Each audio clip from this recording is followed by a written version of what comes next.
بعد از خیانت عاکف و طلاق دادن نباهت، بالاخره نوبت به روز عقد و عروسی عاکف و سوزان میرسه و عاکف برای این جشن عروسی تدارک مفصلی میبینه و کلی مهمون هم دعوت میکنه و حتی قبل از جاری شدن خطبه عقد سعی میکنه با پخش کردن ترانه‌ای که با صدای خودش برای سوزان خونده بود سوزان رو حسابی سورپرایز کنه.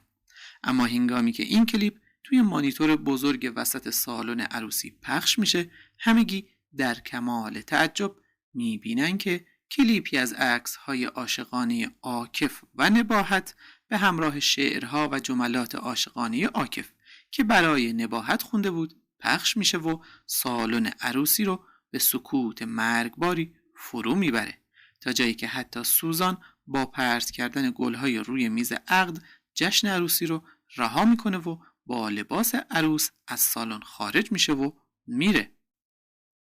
اما این وسط نباهت هم با خوشحالی تمام و در حالی که داشت از خنده روده بر میشد توی خونه خودش به همراه آیلا نشسته بود و از طریق لایو اینستاگرامی یکی از دوستاش که توی سالن عروسی حضور داشت سرگرم نگاه کردن بلایی بود که سر سوزان و عاکف آورده بود.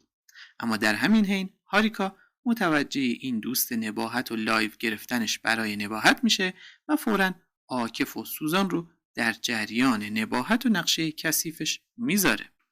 به نحوی که سوزان از لج نباهت فوراً با لباس عروس به سالن مراسم برمیگرده و وسط سالن خالی از مهمون، در حالی که این بار هاریکا لایو رو برای نباهت میگرفت، دوباره با عاکف سر میز عقد میشینه و رسما زن عاکف میشه و اسمش میره توی شناسنامه عاکف، به نحوی که نباهت هم با دیدن این صحنه فوراً ناراحت میشه و شروع میکنه به اشک ریختن.